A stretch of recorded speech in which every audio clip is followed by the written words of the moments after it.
In my home state of Maryland, there was a comptroller who was elected and then reelected and then reelected many, many times.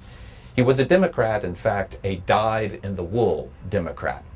At a particular fair or rally, a woman who was a big fan of his came up to him and said, "Sir, I really admire you, but one thing that troubles me is you are such a Democrat.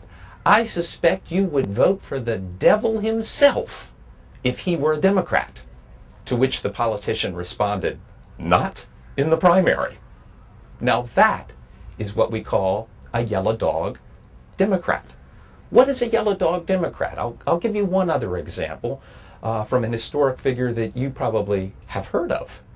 Theodore Roosevelt, one of our great presidents who was a Republican, a progressive, a Republican, was addressing a crowd, and there was apparently a drunken man in the back who shouted out, "My grandfather was a Democrat, my father was a Democrat, and I'm a Democrat."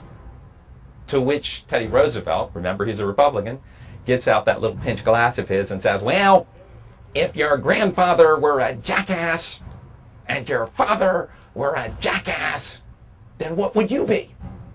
To which the drunk man responded, "A Republican." Now this is not to slight any political party. Some of my best friends are from either of the two major parties.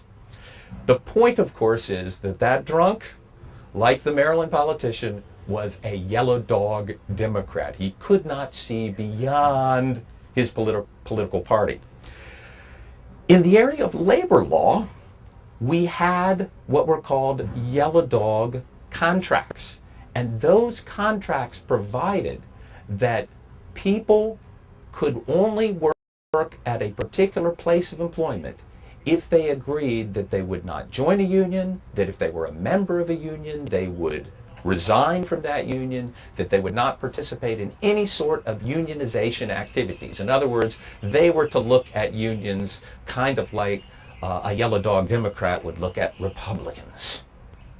And these laws that were passed in the early part of the 20th century in the unionization labor law reform movement were an attempt to get away from some of these restrictions that employers had imposed on employees, such as the yellow dog contracts.